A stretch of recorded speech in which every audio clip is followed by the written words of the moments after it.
دولت دی تھی. وآتیناہ من الکنوز ما ان مفاتحہ لتنوء بالعصبۃ اولی القوہ. اس کو اللہ نے خزانے جو دیے تھے اتنے دیے تھے کہ خزانوں کی چابیاں جانور لاد کے چلا کرتے تھے. پہلے زمانے میں بینک تو ہوتے نہیں تھے نا, تو ہر آدمی نے اپنے خزانوں کے لیے خود ہی جگہ بنائی ہوئی ہوتی تھی. اور اس زمانے میں خزانہ کرنسی کو نہیں کہتے تھے, کرنسی کی صورت میں نہیں, یہ تو کاغذ کے نوٹ ہیں. جب حکومت کہتے کہ کل عدم, تو یہ 5,000 کا نوٹ چائے میں ڈبو کے کھانے کے کام بھی نہیں آئے گا. اس سے اچھا وہ پاپا ہوگا جو گھر میں رکھا ہوا ہے. یہ تو ایک فرضی چیز ہے نا. سونے اور چاندی کے سکے وہ ہوتے تھے اصل خزانہ. تو اس کی جو خزانے تھے اس کی چابیاں کیا ہوتی تھیں, ایک جماعت لے کے چلا کرتی تھی. اتنے بڑے بڑی چابیاں اس. جی بھائی, اچھا. وآتیناہ من الکنوز ما ان مفاتحہ لتنوء بالعصبۃ اولی القوہ. تو نتیجہ کیا نکلا کہ جب دولت آتی ہے تو شہرت بھی ہوتی ہے اور خادم بھی ہوتے ہیں. پھر جہاں چلتے ہیں تو اکیلے تو چلتے نہیں ہیں, دائیں بائیں پروٹوکول بھی ہوتا ہے. تو قارون کو یہ عزت ہضم نہیں ہوئی. دیکھو بہت کم لوگوں کو پیسہ راس آتا ہے اور عزت بھی بہت کم لوگوں کو راس آتی ہے. عزت ملتی ہے تو اپنی اوقات انسان بھول جاتا ہے, پیسہ ملتا ہے تو اپنی اوقات بھول جاتا ہے. تو قارون بھی کیا ہوا, جب پیسہ آیا تو اوقات بھول گیا. تو جو قارون کی قوم میں نیک لوگ تھے انہوں نے قارون سے کہا لا تفرح ان اللہ لا يحب الفرحین. اتراؤ مت, اللہ اترانے والے کو پسند نہیں کرتا. تواضع کرو. بھئی یہ کس کی دین ہے؟ اللہ کی. اس سے پتہ چلتا ہے کہ جب بھی کوئی نعمت ملتی ہے تو نسبت کدھر کرنی چاہیے. دیکھو تواضع کا مطلب یہ, تواضع اور احساس کمتری میں کیا فرق ہے. تواضع اور, بعض لوگ کہتے ہیں تواضع اس کا نام ہے کہ آپ کو اللہ نے کوئی نعمت دی ہو, آپ کہیں نہیں میں تو بالکل فارغ ہوں, میرے پاس کہاں, خاکسار ہیں مجھے کہاں. اگر میں نے کہہ دیا کہ ہاں یہ میرے پاس یہ کوالٹی ہے, نعمت ہے, تو کہیں تکبر نہ ہو جائے. لوگ کرتے ہیں نا, اس کو تکبر نہیں کہتے. اگر آپ کے پاس نعمت ہے اور آپ کو پتہ ہی نہیں کہ اللہ نے مجھے کوئی صلاحیت دی ہے تو یہ تواضع نہیں ہے, یہ احساس کمتری ہے, جس کی وجہ سے آپ کبھی بھی ترقی. انسان کو یہ پتا ہونا چاہیے کہ میرے اندر کیا خصوصیات ہیں, کیا کوالٹیز ہیں اور کیا برائیاں ہیں, تاکہ برائیوں سے بچنے کی کوشش کرے اور اپنی صلاحیتوں سے فائدہ اٹھائے. وہ فریب خوردہ شاہی جو پلا ہو کر گسوں میں, اسے کیا خبر کہ کیا ہے راہ و رسم شاہ بازی. شاہین کا جو بچہ تھا نا, انڈا, وہ کہیں گدھوں کے گھونسلے میں چلا گیا. گدھ جانتے ہیں, وہ جو مردار کھاتا ہے اس کی شکل بھی بڑی مکروسی ہوتی ہے, سر کے وہاں بال اڑے ہوئے ہوتے ہیں, اس کے پیچھے کے گدی کے مردے نکال کے کھاتا ہے وہ. اور شاہین بڑا خاندانی جانور ہے, اس کی شکل بھی خوبصورت. اللہ نے جانوروں کو جو جیسے کام دیے نا اسی حساب سے ان کی شکل بھی بنائی ہے. یہ بھی اس کی علامت ہے کہ یہ کائنات اتفاق سے وجود میں نہیں ہے, اس کو ایک سوچے سمجھے منصوبے کے تحت ڈیزائن کیا گیا ہے. شیر کی شکل بھی کیسی ہے, شیروں والی, اور گیدڑ سالہ حرکتیں جیسی گیدڑوں والی, تو منہ بھی گیدڑوں والا ہے اس کا. کتے کی شکل بھی کیسی ہوتی ہے, کتے جیسی ہوتی ہے. تو ہر جانور کو نا اسی حساب سے بنایا. لوگ کہتے ہیں نا کتے کو کتا کیوں کہتے ہیں, حرکتیں کتے جیسی ہیں. اس کتے کو کتا کیوں کہا جاتا ہے, حرکتیں کتے جیسی ہوتی ہیں. تو شاہین جو ہے وہ بڑا خوبصورت جانور ہے, شکار کر کے کھاتا ہے, اور اس کے شکار کا اسٹائل اور انداز بڑا خوبصورت ہوتا ہے. کبھی دیکھیں آپ, اس پہ سرچ کریں یوٹیوب پہ. تو اب وہ جو اس کا انڈا تھا نا شاہین کا, اس کی مادہ کا انڈا, وہ کہیں گدھوں کے گھونسلے میں رہ گیا. اب وہ بڑا ہوا تو اس کو یہ پتہ ہی نہیں کہ میں کیا ہوں, شاہین. حرکتیں اس نے گدھوں جیسی شروع کر دی, وہی گھٹیا حرکتیں, مردار کھانا, مردے سونگنا جا کے, کبھی جھپٹنا پلٹنا اور شکار کرنا اور عقابی نگاہیں ڈالنا. یہ چیزیں کیا ہوا, دیکھتا بھی ایسے ٹیڑھی آنکھوں سے تھا. عقاب تو ایسے دیکھتا ہے نا, ایسے دیکھا, وہ عقاب کی آنکھیں بہت تیز ہوتی ہیں. شاہین کی, شکرے کی, یہ جو جانور ہے نا یہ ان کی بڑی تیز آنکھیں ہوتی ہیں. تو اس پہ علامہ اقبال نے بڑا پیارا شعر کہا ہے, وہ فریب خوردہ شاہین, وہ شاہین جو بیچارہ فریب میں آ گیا ہو, دھوکے میں آ گیا ہو, جو پلا ہو کرگسوں میں, کرگس کہتے ہیں گدھ کو, اسے کیا خبر کہ کیا ہے راہ و رسم شہباز جو ہے نا, اس کے طور طریق کیا ہوتے ہیں, اس کا لائف اسٹائل کیا ہوتا ہے. اس شاہین کو بیچارے کو کیا پتا جو گدھوں میں رہا ہو. تو جو شاہین گدھوں میں رہا اور اس کو اپنی کوالٹیز کا علم نہیں ہے, تو ہم یہ نہیں کہیں گے اس میں اتنی تواضع ہے کہ یہ ماننے کے لیے تیار ہی نہیں ہے کہ میں شاہین ہوں. یہ ہر وقت خاکسار گدھوں کی طرح کس پہ جاتا ہے, کبھی جھپٹنے کی پلٹنے کی کوشش نہیں کرتا. تو یہ تواضع نہیں ہے, یہ احساس ہے, بولو بھائی, کمتری, اپنی صلاحیتوں کا احساس ہی نہیں. جب صلاحیت کا احساس ہی نہیں ہوتا تو آپ اور زیادہ دبتے چلے جاتے ہیں. اس لیے انسان کو اپنی صلاحیتوں کا علم ہونا چاہیے. بڑی صلاحیتیں دی اللہ نے انسان کو. آپ کے پاس ایک صلاحیت نہیں ہے تو کوئی دوسری ہوگی. تبھی تو میں والدین سے کہتا ہوں اپنے بچوں کو گن پوائنٹ پہ ایک ہی چیز پہ مجبور نہ کیا کرو. تو ڈاکٹر ہی بنے گا, تیرا باپ ڈاکٹر تھا تو کیا بنے گا, ڈاکٹر بنے گا. بھائی اس میں نہیں ہے صلاحیت, اس کو ایسا فورس کر کر کے وہ پنچر والا بن گیا بعد میں جا کے, ٹھیک ہے, وہ کہیں کا بھی نہیں رہا. حالانکہ اس میں کسی اور چیز کی صلاحیت تھی, مگر آپ کو نہ ادھر کا رہا نہ ادھر کا رہا. پنچر کی دکان کھول کے, جائز کام ہے پنچر کی دکان, کوئی برا کام نہیں ہے, لیکن جو والدین بنانا چاہتے تھے وہ تو نہیں بنانا, بن گیا وہ. اور اگر ڈاکٹر بن بھی گیا تو لوگوں کو مارے گا وہ, کیونکہ جس چیز کی آپ میں صلاحیت نہیں ہوتی, آپ اگر وہ بن جائیں تو کیا کرتے ہیں, بن تو سب کچھ, ہمارے ملک میں ہر آدمی سب کچھ بن جاتا ہے. جب لوگ مفتی بن سکتے ہیں بغیر علم کے اور محقق بن سکتے ہیں, تو ڈاکٹر انجینئر کس کھیت کی مولی ہے بھائی, محقق بنے ہوئے لوگ. تو اس لیے اپنی صلاحیتوں کا علم نہ ہونا یہ کیا ہے, احساس کمتری. لیکن آپ میں کوئی صلاحیت ہے نہیں اور آپ خامخواہ اس خوش فہمی میں مبتلا ہے کہ میرے اندر یہ چیز ہے, اس کو کہتے ہیں خود پسندی, عجب. نہیں یار بعض لوگوں کو میری فنٹر گیری بھی کہہ سکتے ہیں آپ, اس کو کیا کہہ سکتے ہیں, فنٹر گیری, ٹھیک ہے نا. یہ بھی بہت سے لوگ ہوتے ہیں خود پسندی میں مبتلا ہے, ہم چما دیگرے نیس, ہم جیسا تو کوئی ہے ہی نہیں. بھائی جتنے ہو اتنا ہی رہو, اس سے آگے بڑھنے کی کوشش مت کرو. یہ باطن کی برائیاں ہیں, دل کی برائیاں ہیں جو انسان کو تباہ کر دیتی ہیں. تو جو صلاحیت ہے اس کا علم ہو, مگر اس صلاحیت کو اپنا کمال اگر سمجھنا شروع کر دیا تو یہ تکبر ہے جو اللہ کو پسند نہیں. یعنی یہ سمجھنا شروع کر دیا میرا کمال ہے, آپ کا کمال نہیں ہے, یہ صلاحیت گاڈ گفٹڈ ہے, اللہ کی طرف سے آپ کو گفٹ میں ملی ہے, بلکہ بھیک میں ملی ہے. گفٹ تو اپنے جیسوں کو دیا جاتا ہے, ہم تو کیا ہیں, بیکاری بھیک پہ فخر. ابے بول لو بھائی, بھیک پہ فخر تھوڑی کرتا ہے. اگر اللہ نے کسی کو اچھی آواز دی, کسی کو ذہن اچھا دیا, کسی کو شکل اچھی دی, کسی کو طاقت بہت زیادہ دے دی, کسی کو دولت بہت زیادہ دے دی, تو مانے کہ اللہ نے دیا ہے مجھے. نہیں مانے گا تو ناشکری ہوگی, احساس کمتری بھی ہے, ناشکری بھی ہے. مانے مگر یہ کہے کہ کس کا کمال ہے, اللہ کا. لہذا جب یہ اقرار کرے گا اور دل میں بھی سوچے گا تو اترائے گا نہیں, کیونکہ انسان اپنی چیزوں پہ اتراتا ہے, جو بھیک میں ملی ہوئی ہو اس پہ اتراتا نہیں. اس کی مثال دیتا ہوں, دیکھو ایک, جی نہیں کل میں نہیں ہوں گا, دنیا میں انشاءاللہ ہوں گا یہاں. اچھا ٹھیک ہے جی, کل بروز پیر مور خرگیار پھر اعلان کرتا ہوں آخر میں.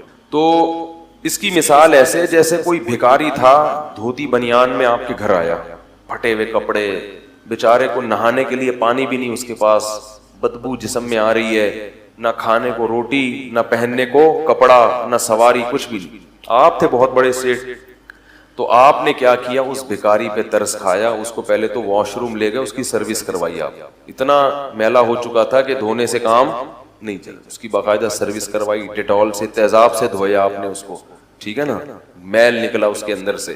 پھر آپ نے اس کو 3 پیس سوٹ پہنایا, ٹائی 3 پیس سوٹ, پوری صفائی کی, اس کی اسپرے کیا اس کے اوپر خوشبو کا. پھر آپ نے اس کو اچھا مرغن سا کھانا کھلایا, اس کی جیب میں آپ نے نوٹوں کی گڈی ڈال دی, اسے اچھی سی آپ نے گاڑی دی.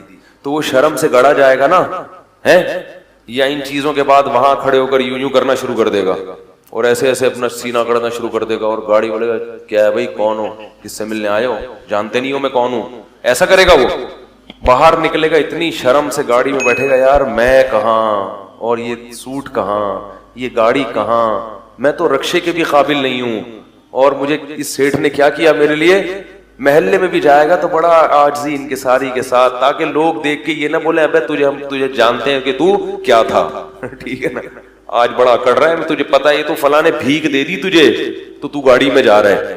تو ہمیشہ گاڑی چلائے گا تو اکڑ کے، یہ نہیں کہ رکشے والوں کو اوورٹیک کرتا ہوا گزرے، تم پیچھے رہو، موٹر سائیکل والوں کو سائیڈیں مارتا ہوا گزرے اور ہر ایک کو اپنی گاڑیاں دکھائے، او دیکھو میری گاڑی، میرا جو ہے وہ بار بار نوٹوں کی گڈی دکھائے، اور دکھانے سے مقصد کیا ہو؟ غریبوں کی توہین۔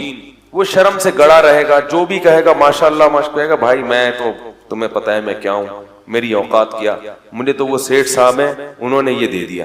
اگر آپ زیادہ اکڑو گے تو آپ کو ڈر کیا ہوگا کہ سیٹھ صاحب یہ چیزیں واپس نہیں، کہ میں نے تجھے دیا ہے اور تو نے محلے کا دادا بن گیا ہے اور ہمیں ہی میاؤں کرنا شروع کر دیا۔ آپ اسی سیٹھ کو ہی میاؤں کر رہے ہو بعد میں، کون ہے بے تو سیٹھ بولے گا یہ پجامہ اتار، بولے گا نا یہ تو نے پجامہ پہنا ہوا ہے نا، یہ اتار چل چھاوے۔ تو اسی طرح بالکل اللہ کا معاملہ ہے۔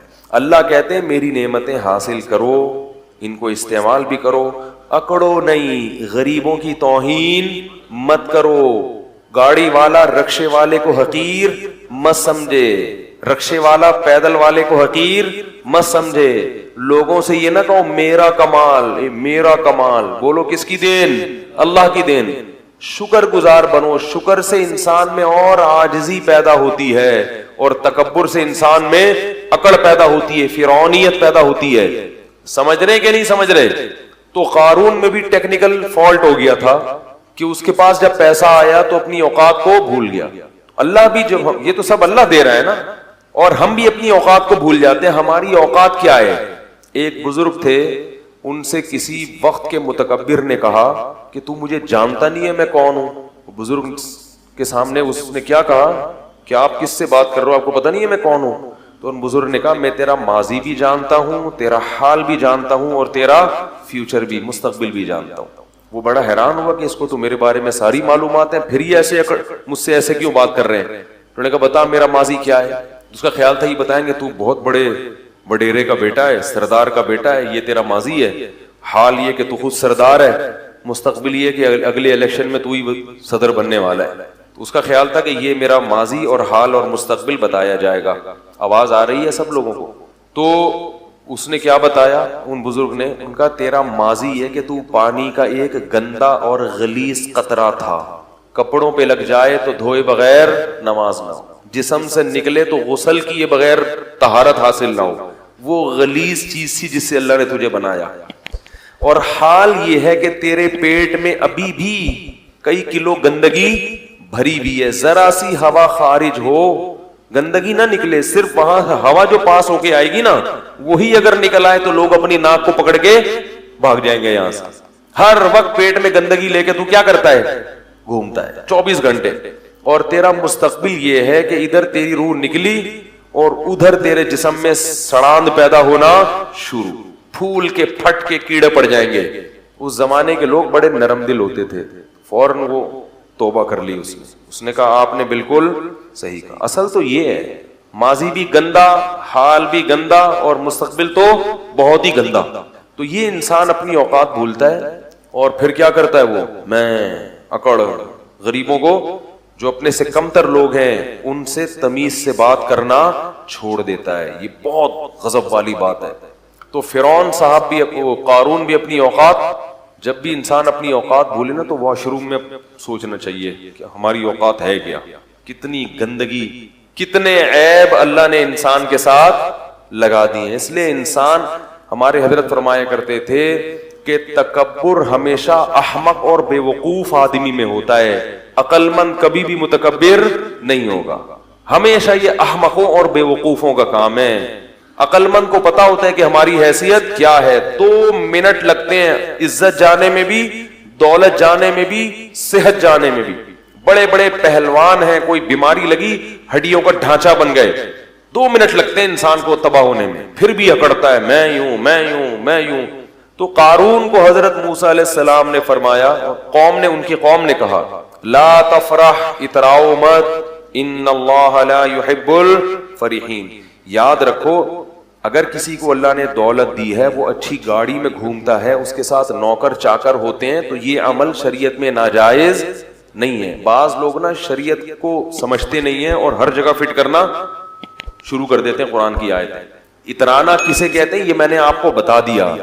محض خادم کثرت سے رکھنا, خدمت گزار. اگر اللہ نے آپ کو پیسہ دیا تو آپ خادم رکھ سکتے ہو, 10 خادم رکھو, آپ خادم بھی رکھو, گاڑی بھی اچھی رکھو, کپڑا بھی اچھا پہنو, لگژری لائف اسٹائل اختیار کرو. تو اللہ کی نعمتوں سے لطف اندوز ہونا یہ تکبر نہیں ہے, اللہ کی نعمتوں پہ اترانا یہ کیا ہے؟ تکبر ہے. علماء نے مسئلہ بیان کیا ہے, فقہا نے, کہ اگر کوئی شخص کسی مالدار گھرانے کی خاتون سے شادی کرتا ہے جس خاتون کے گھر میں خود کام کرنے کا رواج نہیں ہے, اتنے لگژری لائف اسٹائل ہے ان کا کہ ان کے ہاں نوکر کام کاج کرتے ہیں, عورتیں گھر کے کام نہیں کرتی. تو فقہا نے لکھا ہے کہ اگر ایسے گھرانے سے آپ بیوی لے کر آئے تو آپ اس سے گھر کی خدمت نہیں کرا سکتے, بلکہ آپ کو اس کے لیے نوکر کا انتظام کرنا پڑے گا. کیوں؟ قرآن کہتا ہے عاشروہن بالمعروف, عرف کے مطابق ان سے پیش آؤ. تو ان کا عرف یہی ہے کہ ان کے ہاں کام, پیسہ اللہ نے زیادہ دیا ہے تو بھائی وہ کہتے ہیں ہمیں پیسہ ہے تو ہم کیوں پکائیں روٹی, ہم نوکر رکھ لیں گے. تو یہ جائز ہے اس میں اگر ہو پیسہ, نہیں ہے تو خام میں شو بازی کی کوشش نہ کرو. قرضے لے لیکن صرف دنیا کو دکھانے کے لیے کہ ہم لوگ اصل میں بہت اعلیٰ خاندان کے ہیں, ہمارے ہاں خود کام نہیں ہوتا, نوکر ہمارے ہاں روٹی پکاتا ہے, نوکر کو دینے کے لیے تنخواہ ہے نہیں. تو ایسا نہ ہو, شو بازی اچھی چیز نہیں ہے. اگر اللہ نے دیا ہے تو ٹھیک ہے, نوکر رکھے جائیں, ماسیاں رکھی جائیں. ہمارے دوست ایک جامعۃ الرشید میں ہمارے کلاس فیلو تھے, بہت اللہ نے پیسہ دیا تھا, وہ گاڑی لے کے نکلتے تھے, ہم بھی ان کے ساتھ ہوتے تھے اکثر. گاڑی پنچر ہوئی نا تو یہ نہیں کرتے تھے کہ وہ بھائی نکالو یا خادم کو فون کرو, فوراً گھر سے دوسری گاڑی منگوائی, جہاں بھی ہیں فوراً فون کیا بھائی دوسری گاڑی بھیجو, اس کو لے جاؤ. تو اگر اللہ نے کسی کو مال دیا ہے تو وہ سہولت فائدہ اٹھا سکتے. لیکن وہ ایک حادثے میں شہید ہو گئے, جوان تھے بالکل, ایک ایکسیڈنٹ میں ان کا انتقال ہو گیا. اللہ تعالیٰ ان کی مغفرت فرمائے, بڑے نیک عالم تھے. تو کیا کہہ رہا تھا میں, ہاں میں یہ عرض کر رہا تھا کہ اگر کوئی لگژری لائف اسٹائل اختیار کرتا ہے تو اس پہ تکبر کے فتوے, کیونکہ لوگ لگاتے ہیں یہ عالم کرولا میں گھوم رہا ہے, یہ لینڈ کروزر میں گھوم رہے ہیں. اول تو علماء اکثر اپنی لینڈ کروزر میں نہیں گھوم رہے ہوتے, کسی مرید کی لینڈ کروزر ہوتی ہے وہ اپنے ساتھ لے کے جا رہا ہوتا ہے, اس پہ بھی لوگوں کو اشکال ہوتا ہے کہ لینڈ کروزر میں گھوم رہے ہیں, یہ جناب مرغا کھا رہے ہیں. تو اگر وہ اپنی بھی لینڈ کروزر میں گھوم رہے ہیں, اگر اللہ نے ان کو پیسہ دیا ہے تو آپ کو تکلیف نہیں ہونی چاہیے, آپ کو خوشی ہونی چاہیے. ماشاءاللہ بڑی خوشی ہوئی کہ مفتی صاحب کے پاس کیا ہے, لینڈ کروزر. تو یہ خوش ہونا چاہیے.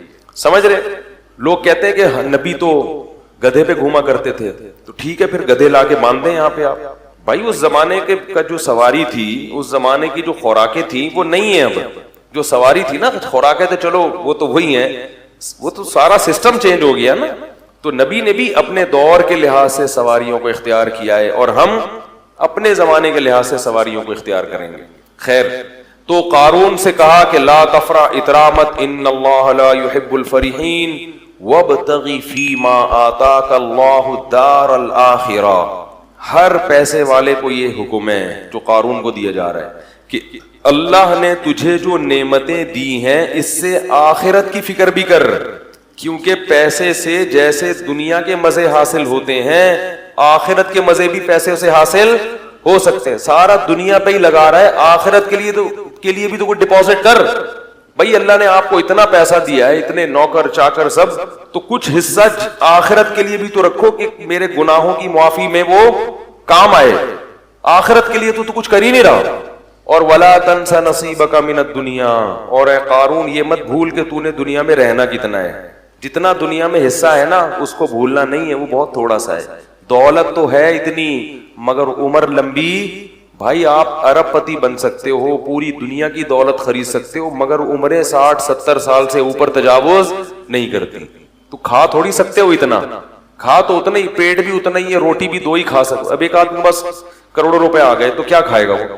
بھائی غریب تھا تو ناشتہ ہی نہیں کرتا تھا, ذرا پیسہ زیادہ آ گیا تو پراٹھا کھا لیا اس نے, اور پیسہ آ گیا تو پراٹھے کے ساتھ انڈا بھی ہو گیا, اور کیا کرے گا, بریڈ کھا لے گا, اور کیا کر لے گا. بھائی پیٹ تھوڑی بڑا ہو رہا ہے, تو ایک حد ہے, اس سے آگے نہیں ہو سکتا. تو کہا کہ دنیا میں کتنا رہنا ہے اس کو بھول مت، تو تیری دولت سے ایسا لگ رہا ہے کہ تو ہمیشہ یہاں رہنے کے لیے آیا ہے. کتنی اچھی نصیحت تھی، ذرا سی بھی سینس ہوتی تو فوراً مان لیتا. اور ایک بات یہ بھی کی، احسن کما احسن اللہ الیک، جیسے اللہ نے تجھ پر احسان کیا ہے تو بھی اللہ کی مخلوق پر احسان. تیرے پاس اتنا ہے، یہاں لوگوں کو کھانے کی روٹی نہیں، بنی اسرائیل پہ ظلم ہو رہا ہے تو بھی کیا کر، اپنی قوم کے لوگوں پہ خرچ کر، آخرت بنا اس سے آخرت. تو جواب میں کیا کہتا ہے، وَأَحْسِن كَمَا أَحْسَنَ اللَّهُ إِلَيْكَ إِنَّ اللَّهَ يُحِبُّ الْمُحْسِنِينَ. تو جواب میں کہتا ہے انما اوتیتہ علی علم عندی، یہ میں نے اپنی مہارت اور اپنی محنت سے کمایا ہے.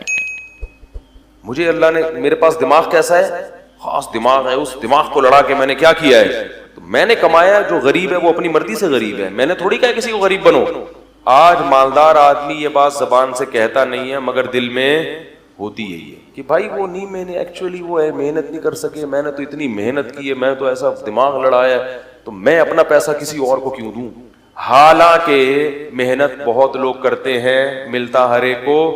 اگر محنت میں ملتا تو مزدور سب سے مالدار ہوتے ہیں، سب سے زیادہ محنتی کون ہوتے ہیں، گڑھا کھودنے والے. اور اگر ذہانت میں ملتا تو بے وقوف تو بیچارے بھوکے مر جاتے. میں نے اپنی زندگی میں زیادہ تر، سب کی بات نہیں کر رہا، زیادہ تر بے وقوفوں کے پاس پیسہ دیکھا ہے. سب نہیں، بہت ذہین لوگوں کے پاس بھی ہوتا ہے، لیکن زیادہ تر کس کے پاس ہوتا ہے.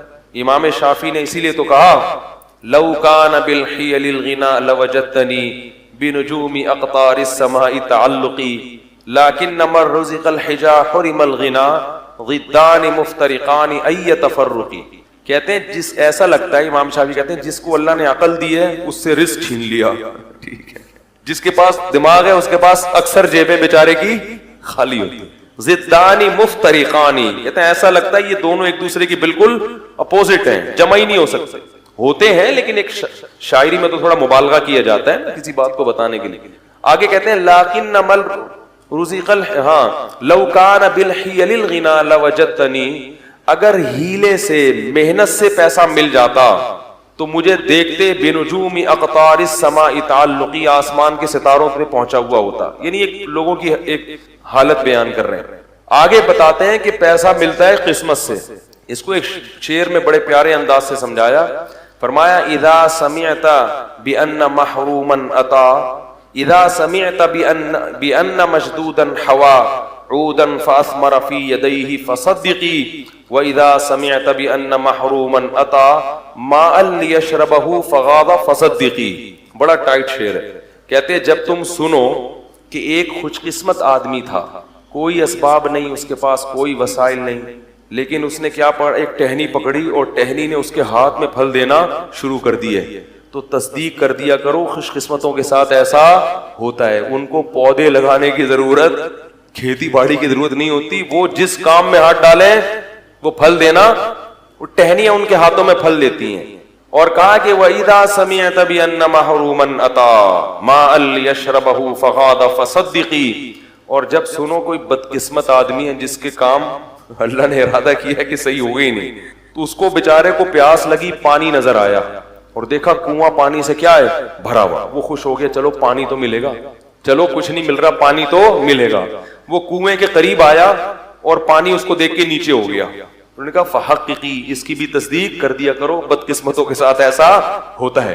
سارے اسباب ہوتے ہیں لیکن ان کو نہیں ملتا. تو یہ سب کس کی دین ہے بھائی؟ اللہ کی. یبسط الرزق لمن یشاء، جس کے لیے چاہتا ہے رزق کے دروازے کھول دیتا ہے. ویقبض، جس کے لیے چاہتا ہے دروازے بند کر دیتا ہے. جس کو رزق کثرت سے دیتا ہے اس کو بھی آزماتا ہے، اور جس پہ رزق کے دروازے تنگ کرتا ہے اس کو بھی آزماتا ہے. تو یہ بتا دیتا ہے کہ جس کے پاس پیسہ ہے اس کو اترانے کی ضرورت نہیں، تھوڑے دن میں یہ بھی چھن جائے گا. اور جس کے پاس غربت ہے اس کو بے صبری کی ضرورت نہیں ہے، یہ غربت تھوڑے دن میں ختم. مر جاؤ گے تو پھر نوٹوں کی کفن میں جیب اس لیے تو نہیں ہوتی نا، کفن میں تو کچھ بھی نہیں ہے. قبر کھود کے دیکھو تو پتہ ہی نہیں چلے گا کہ یہ کوئی مالدار آدمی تھا، غریب تھا، آفیسر تھا، چپڑاسی تھا. سب ایک ہی طرح کے کپڑے پہن کے سو رہے ہو، کوئی پتہ ہی نہیں چلتا. کیڑے سب پہ ایک ہی جتنے ہوتے ہیں. یہ نہیں کہ غریب کی لاش پہ کیڑے زیادہ ہوں گے، دولت مند کی لاش پہ کیڑے کم ہوں گے کہ یہ آفیسر تھے، ایسا نہیں ہے. کیڑے یہ نہیں دیکھتے, ٹھیک ہے نا. تو اس کو یہ کہا تو وہ جواب میں کیا کہتا ہے, انما اوتیتہ علی علم عندی, بھائی میرے پاس تو ایسے ہنر ہے, ایسے فنون ہیں جن کی وجہ سے میں نے پیسہ کمایا. اللہ کو غضب آیا, اللہ نے فرمایا اولم یعلم ان اللہ قد اہلک قبلہ من القرون, اس کو پتہ نہیں ہے کہ تجھ سے بڑے بڑے لوگ اللہ نے ہلاک کر دیے پہلے, ان کے واقعات سے عبرت حاصل کر. فخرج علی قومہ فی زینتی, ایک دن اپنے جاہو لشکر کے ساتھ, اپنی زینت کے ساتھ نکلا کہیں باہر. قال الذین یریدون الحیات الدنیا, وہ لوگ جو لوگوں کی گاڑیاں بنگلے دیکھ کے رالیں ٹپکاتے ہیں نا, وہ کہنے لگے یا لیت لنا مثل ما اوتی قارون, ہائے کاش ہمیں بھی کچھ ایسا, ہمیں تو کوئی سالہ پوچھتا ہی نہیں ہے. کہتے ہیں نا لوگ, ایک آدمی ایک محلے میں گیا نا, کہہ رہے شکر ہے میری عزت نہیں ہے اس محلے میں. لوگوں نے پوچھا کیوں, کہہ رہے ورنہ بےزتی ہو جاتی بہت, آج میں نے کام ایسا کیا ہے کہ اگر عزت ہوتی تو بےزتی ہو جاتی. ایسے ایسے لوگ بھی ہیں, عزت ہی نہیں ہے, کوئی پوچھتا ہی نہیں ہے. تو وہ دیکھ کے کیا کہنے لگے, مائیں جب دیکھتی ہے نا یہ منظر تو چاہتی ہمارا بیٹا بھی کیا بنے, یہ بنے, ایسی عزت, یہ لشکر ہو. تو اللہ فرماتے ہیں قال الذین اوتوا العلم, جن کو اللہ نے علم دیا تھا نا, انہوں نے کیا کہا, جو علماء تھے, ویلکم, تم تباہ ہو جاؤ. اپنی قوم سے کہہ رہے ہیں, ناس ہو تمہارا, ثواب اللہ خیر لمن آمن وعمل صالحا, اللہ نیک لوگوں کو جو آخرت میں بدلہ دے گا وہ اس سے کئی گنا بہتر ہے. اس پہ تو کبھی رشک نہیں آیا کہ یہ اتنی تہجد پڑھتا ہے, یہ اتنی تلاوت کرتا ہے, یہ اتنے صدقات و خیرات کرتا ہے, یہ خیر کے تمام کام کر رہا ہے, آخرت میں کہاں ہو گئی ہے. اس کو دیکھ کے تو کبھی بھی رشک نہیں آئے کہ ہائے کاش ہمیں بھی اللہ ایسی توفیق دے دے, ہائے کاش ہم بھی شریعت پر ایسے چلتے. جو اصل ہے, اور یہ جو فنا ہونے والی ہے, جس کا تمہیں پتا ہے کہ مر جائے گا, ختم ہو جائے گی, اس پہ کیا کر رہے ہو, رالے ٹپکا رہے ہو. تو ثواب اللہ خیر لمن آمن وعمل صالحا ولا یلقاها الا الصابرون, اور پھر وہ اہل علم خود ہی کہنے لگے کہ یہ صفت صبر کرنے والوں کو عطا ہوتی ہے. فوراً کسی کی چمک دھمک دیکھ کے جو فوراً پیچھے پڑ جاتے ہیں نا, ان کو اللہ ان میں یہ خاصیت پیدا نہیں کرتا کہ وہ دینداروں کو دیکھ کے رشک کرے. اب ہوا کیا, حدیث میں آتا ہے, قرآن میں تو اجمالی ہے, حدیث میں تفصیل ہے کہ حضرت موسیٰ علیہ السلام فرعون کو قارون کو بار بار نصیحت کرتے تھے, زکات دو, زکات دو, خیال کرو, ظلم مت کرو.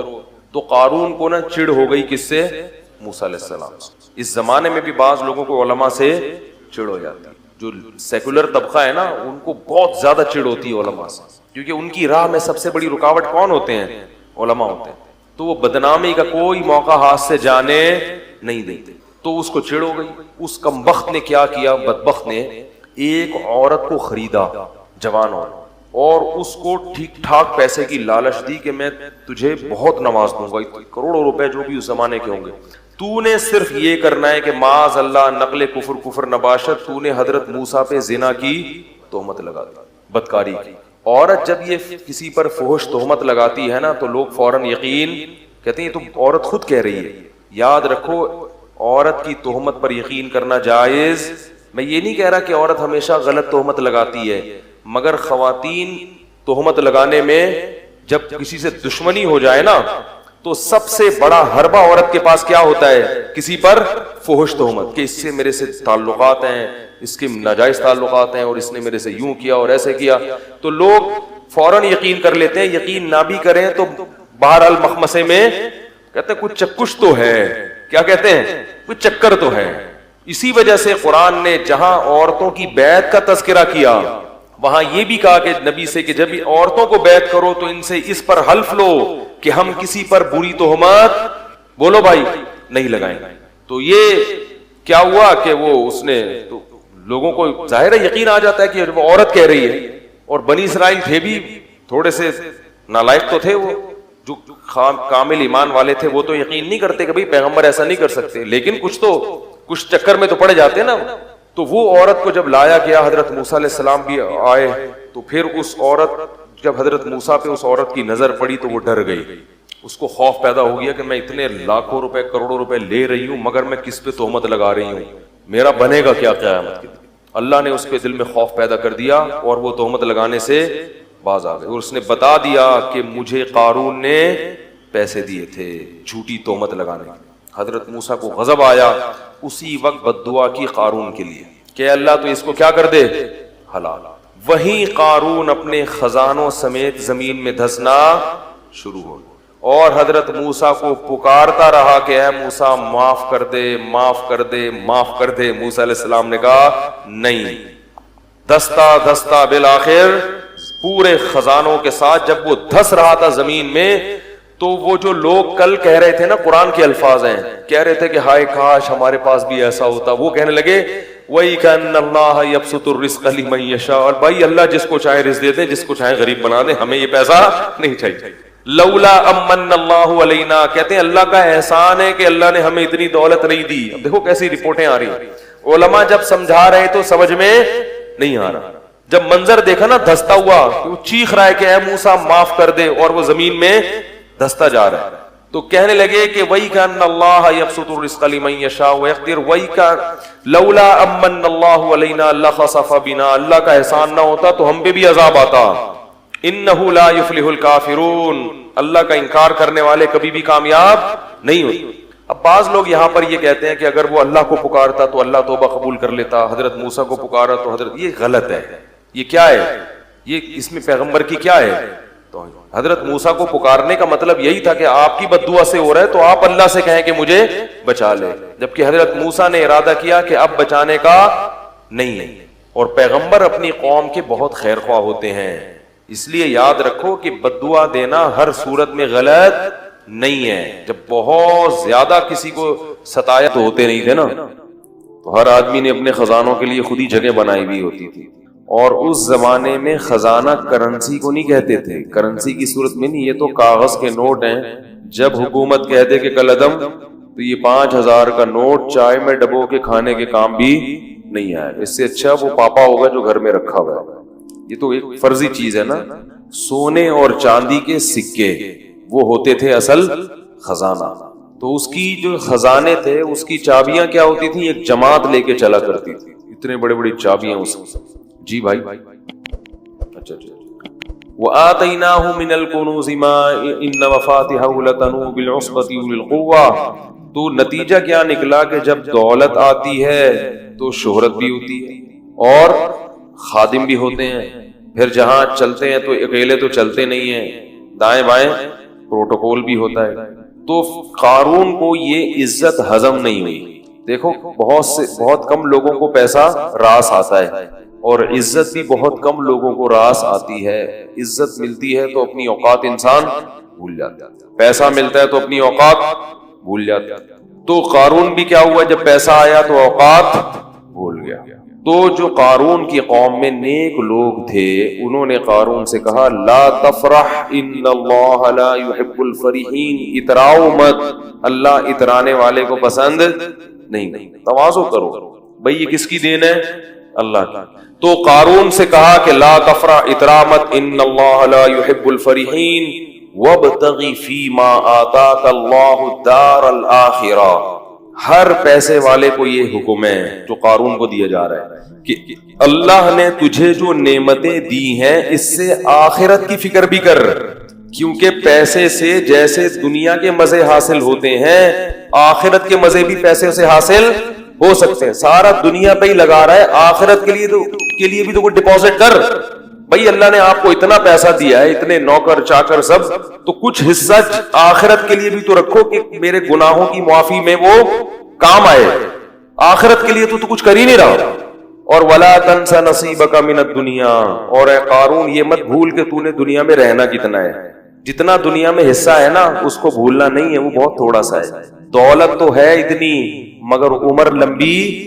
بھائی آپ ارب پتی بن سکتے ہو، پوری دنیا کی دولت خرید سکتے ہو، مگر عمریں 60-70 سال سے اوپر تجاوز نہیں کرتے۔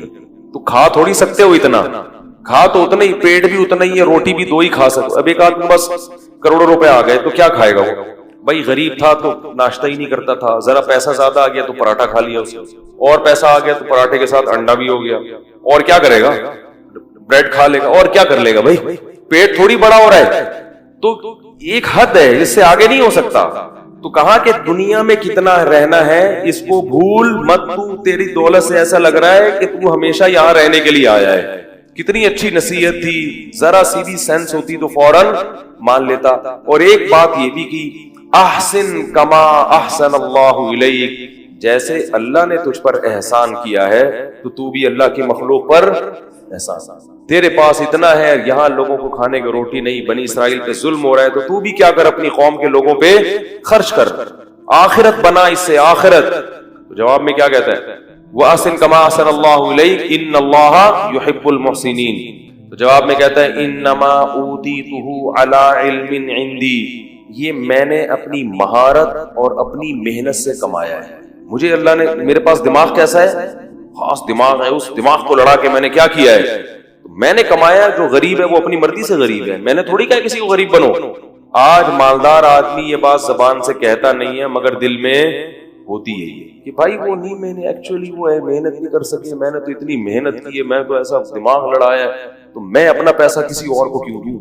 حالانکہ محنت بہت لوگ کرتے ہیں، ملتا ہر ایک کو، اگر محنت میں ملتا تو مزدور سب سے مالدار ہوتے ہیں، سب سے زیادہ محنتی کون ہوتے ہیں، گڑھا کھودنے والے، اور اگر ذہانت میں ملتا تو بے وقوف تو بیچارے بھوکے مر جاتے۔ میں نے اپنی زندگی میں زیادہ تر، سب کی بات نہیں کر رہا، زیادہ تر بے وقوفوں کے پاس پیسہ دیکھا ہے، سب نہیں، بہت ذہین لوگوں کے پاس بھی ہوتے ہیں، لیکن زیادہ تر کس کے پاس ہوتا ہے؟ امام شافعی نے اسی لیے تو کہا لو کان بالحیل الغنا لوجدتنی بنجوم اقطار السماء تعلقی لیکن من رزق الحجا حرم الغنا ضدان مفترقان ای تفرقی۔ کہتے ہیں جس، ایسا لگتا ہے، امام شافعی کہتے ہیں جس کو اللہ نے عقل دی ہے اس سے رزق چھین لیا، ٹھیک ہے، جس کے پاس دماغ ہے اس کے پاس اکثر جیبیں بیچارے کی خالی ہوتی، ضدانی مفترقانی، کہتے ہیں ایسا لگتا ہے یہ دونوں ایک دوسرے کی بالکل اپوزٹ ہیں، جمع ہی نہیں ہو سکتے، ہوتے ہیں لیکن ایک شاعری میں تو تھوڑا مبالغہ کیا جاتا ہے کسی بات کو بتانے کے لیے۔ آگے کہتے ہیں لیکن مل رزق لو کان بالحیل الغنا لوجدتنی، اگر ہیلے سے، محنت سے پیسہ مل جاتا تو مجھے دیکھتے بنجوم اقطار السماء تعلقی، آسمان کے ستاروں پر پہنچا ہوا ہوتا، یعنی ایک لوگوں کی ایک حالت بیان کر رہے ہیں۔ آگے بتاتے ہیں کہ پیسہ ملتا ہے قسمت سے، اس کو ایک شعر میں بڑے پیارے انداز سے سمجھایا، فرمایا اذا سمعت بان محروما اتا، اذا سمعت بان مشدودا حوا عودا فاثمر في يديه فصدقي واذا سمعت بان محروما اتى ماء ليشربه فغاض فصدقي۔ بڑا ٹائٹ شعر ہے، کہتے جب تم سنو کہ ایک خوش قسمت آدمی تھا، کوئی اسباب نہیں، اس کے پاس کوئی وسائل نہیں، لیکن اس نے کیا پڑھا، ایک ٹہنی پکڑی اور ٹہنی نے اس کے ہاتھ میں پھل دینا شروع کر دیے، تو تصدیق کر دیا کرو خوش قسمتوں کے ساتھ ایسا ہوتا ہے، ان کو پودے لگانے کی ضرورت، کھیتی باڑی کی ضرورت نہیں ہوتی، وہ جس کام میں ہاتھ ڈالے وہ پھل دینا، وہ ٹہنیاں ان کے ہاتھوں میں پھل دیتی ہیں۔ اور کہا کہ وَإِذَا سَمِعْتَ بِأَنَّ مَحْرُومًا أَتَى مَاءً لِيَشْرَبَهُ فَغَاضَ فَصَدِّقِي، اور جب سنو کوئی بدقسمت آدمی ہے جس کے کام اللہ نے ارادہ کیا کہ صحیح ہوئے ہی نہیں، تو اس کو بیچارے کو پیاس لگی، پانی نظر آیا اور دیکھا کنواں پانی سے کیا ہے، بھرا ہوا، وہ خوش ہو گیا، چلو پانی تو ملے گا، چلو کچھ نہیں مل رہا، پانی تو ملے گا۔ وہ کنویں کے قریب آیا اور پانی اس کو دیکھ کے نیچے ہو گیا، انہوں نے کہا فحققی، اس کی بھی تصدیق کر دیا کرو، بدقسمتوں کے ساتھ ایسا ہوتا ہے، سارے اسباب ہوتے ہیں لیکن ان کو نہیں ملتا۔ تو یہ سب کس کی دین ہے بھائی؟ اللہ کی۔ یبسط الرزق لمن یشاء، جس کے لیے چاہتا ہے رزق کے دروازے کھول دیتا ہے، ویقبض، جس کے لیے چاہتا ہے دروازے بند کر دیتا ہے، جس کو رزق کثرت سے دیتا ہے اس کو بھی آزماتا ہے، اور جس بھی رزق کے دروازے تنگ کرتا ہے اس کو بھی آزماتا ہے۔ تو یہ بتا دیتا ہے کہ جس کے پاس پیسہ ہے اس کو اترانے کی ضرورت نہیں، تھوڑے دن میں یہ بھی چھن جائے گا، اور جس کے پاس غربت ہے اس کو بے صبری کی ضرورت نہیں ہے، یہ غربت تھوڑے دن میں ختم۔ مر جاؤ گے تو پھر نوٹوں کی کفن میں جیب اس لیے تو نہیں ہوتی نا، کفن میں تو کچھ بھی نہیں ہے، قبر کھود کے دیکھو تو پتہ ہی نہیں چلے گا کہ یہ کوئی مالدار آدمی تھا، غریب تھا، آفیسر تھا، چپڑاسی تھا، سب ایک ہی طرح کے کپڑے پہن کے سو رہے ہو، کوئی پتہ ہی نہیں چلتا، کیڑے سب پہ ایک ہی جتنے ہوتے ہیں۔ یہ نہیں کہ غریب کی لاش پہ کیڑے زیادہ ہوں گے، دولت مند کی لاش پہ کیڑے کم ہوں گے کہ یہ آفیسر تھے، ایسا نہیں، کیڑے یہ نہیں دیکھتے، ٹھیک ہے نا۔ تو اس کو یہ کہا تو وہ جواب میں کیا کہتا ہے، انما اوتیتہ علی علم عندی، بھائی میرے پاس تو ایسے ہنر ہے، ایسے فنون ہیں جن کی وجہ سے میں نے پیسہ کمایا، اللہ کو غضب آیا. اللہ نے فرمایا اولم یعلم ان اللہ قد اہلک قبلہ من القرون، اس کو پتہ نہیں ہے کہ تجھ سے بڑے بڑے لوگ اللہ نے ہلاک کر دیے پہلے، ان کے واقعات سے عبرت حاصل کر. فخرج علی قومہ فی زینتی، ایک دن اپنے جاہو لشکر کے ساتھ، اپنی زینت کے ساتھ نکلا کہیں باہر. قال الذین یریدون الحیات الدنیا، وہ لوگ جو لوگوں کی گاڑیاں بنگلے دیکھ کے رالیں ٹپکاتے ہیں نا، وہ کہنے لگے یا لیت لنا مثل ما اوتی قارون، ہائے کاش ہمیں بھی کچھ ایسا، ہمیں تو اس کوئی سالہ پوچھتا ہی نہیں. کہتے ہیں نا لوگ. ایک آدمی ایک محلے میں گیا نا، کہہ رہے شکر ہے میری عزت نہیں ہے اس محلے میں. لوگوں نے پوچھا کیوں؟ کہہ رہے ورنہ بےزتی ہو جاتی بہت.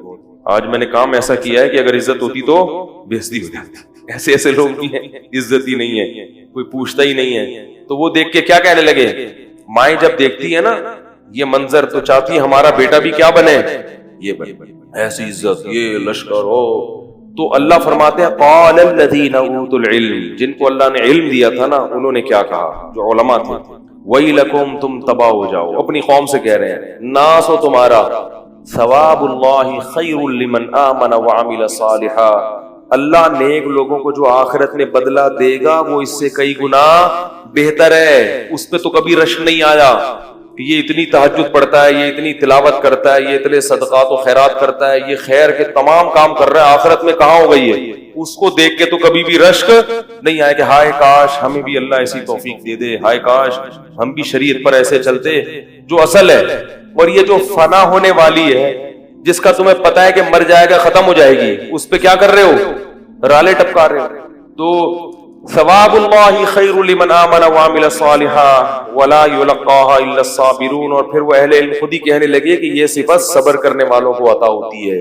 فوراً کسی کی چمک دھمک دیکھ کے جو فوراً پیچھے پڑ جاتے ہیں نا، ان کو اللہ ان میں یہ خاصیت پیدا نہیں کرتا کہ وہ دینداروں کو دیکھ کے رش کرے. اب ہوا کیا، حدیث میں آتا ہے، قرآن میں تو اجمالی ہے، حدیث میں تفصیل ہے کہ حضرت موسیٰ علیہ السلام فرعون کو قارون کو بار بار نصیحت کرتے تھے، زکات دو، زکات دو، خیال کرو، ظلم مت کرو. تو قارون کو نا چڑ ہو گئی کس سے، موسیٰ علیہ السلام سے. اس زمانے میں بھی بعض لوگوں کو علماء سے چڑ ہو جاتا ہے. جو سیکولر طبقہ ہے نا ان کو بہت زیادہ چڑ ہوتی ہے علماء سے، کیونکہ ان کی راہ میں سب سے بڑی رکاوٹ کون ہوتے ہیں، علماء ہوتے ہیں. تو وہ بدنامی کا کوئی موقع ہاتھ سے جانے نہیں دیتے. تو اس کو چڑ ہو گئی. اس کمبخت نے کیا کیا، بدبخت نے ایک عورت کو خریدا، جوان عورت، اور اس کو ٹھیک ٹھاک پیسے کی لالچ دی کہ میں تجھے بہت نواز دوں گا، کروڑوں روپے جو بھی اس زمانے کے ہوں گے، تو نے صرف یہ کرنا ہے کہ معاذ اللہ نقل کفر نباشت، تو نے حضرت موسیٰ پہ زنا کی تہمت لگا دی، بدکاری کی. عورت جب یہ کسی پر فحش تہمت لگاتی ہے نا تو لوگ فوراً یقین کہتے ہیں یہ تو عورت خود کہہ رہی ہے. یاد رکھو عورت کی تہمت پر یقین کرنا جائز. میں یہ نہیں کہہ رہا کہ عورت ہمیشہ غلط تہمت لگاتی ہے، مگر خواتین تہمت لگانے میں جب کسی سے دشمنی ہو جائے نا تو سب سے بڑا حربہ عورت کے پاس کیا ہوتا ہے، کسی پر فحش تہمت، کہ اس سے میرے سے تعلقات ہیں، اس کے ناجائز تعلقات ہیں، اور اس نے میرے سے یوں کیا اور ایسے کیا. تو لوگ فوراً یقین کر لیتے ہیں. یقین نہ بھی کریں تو بہرحال مخمسے میں کہتے ہیں کچھ چکش تو ہے، کیا کہتے ہیں، کچھ چکر تو ہے. اسی وجہ سے قرآن نے جہاں عورتوں کی بیعت کا تذکرہ کیا وہاں یہ بھی کہا کہ نبی سے کہ جب عورتوں کو بیعت کرو تو ان سے اس پر حلف لو کہ ہم کسی پر بری تہمت، بولو بھائی، نہیں لگائیں. تو یہ کیا ہوا کہ وہ اس نے لوگوں کو ظاہر ہے یقین آ جاتا ہے کہ وہ عورت کہہ رہی ہے. اور بنی اسرائیل تھے بھی تھوڑے سے نالائق تو تھے، وہ جو کامل ایمان والے تھے وہ تو یقین نہیں کرتے کہ بھئی پیغمبر ایسا نہیں کر سکتے، لیکن کچھ چکر میں تو پڑ جاتے نا. تو وہ عورت کو جب لایا گیا، حضرت موسیٰ علیہ السلام بھی آئے، تو پھر اس عورت، جب حضرت موسیٰ پہ اس عورت کی نظر پڑی تو وہ ڈر گئی. اس کو خوف پیدا ہو گیا کہ میں اتنے لاکھوں روپے کروڑوں روپے لے رہی ہوں مگر میں کس پہ تہمت لگا رہی ہوں، میرا بنے گا کیا قیامت کے دن. اللہ نے اس کے دل میں خوف پیدا کر دیا اور وہ تہمت لگانے سے باز آ گئے. اور اس نے بتا دیا کہ مجھے قارون نے پیسے دیے تھے جھوٹی تہمت لگانے والے. حضرت موسیٰ کو غضب آیا، اسی وقت بد دعا کی قارون کے لیے کہ اللہ تو اس کو کیا کر دے، ہلاک.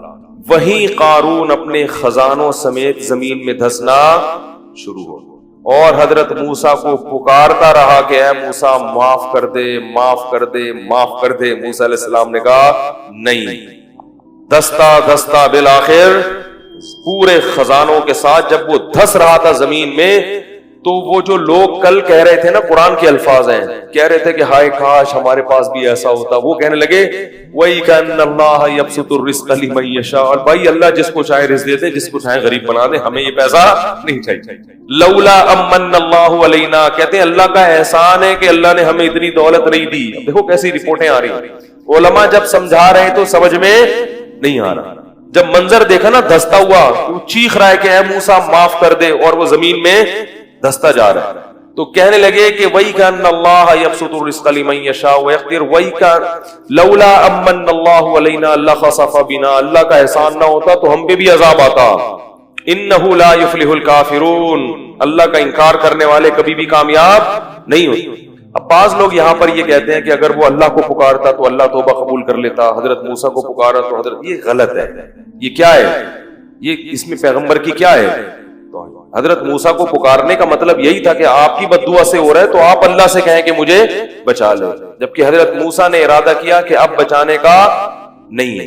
اور پیغمبر اپنی قوم کے بہت خیر خواہ ہوتے ہیں، اس لیے یاد رکھو کہ بد دعا دینا ہر صورت میں غلط نہیں ہے. جب بہت زیادہ کسی کو ستایا جائے اور حدود کو توڑ دیا جائے تو بد دعا دینا ایسی صورت میں جائز ہے.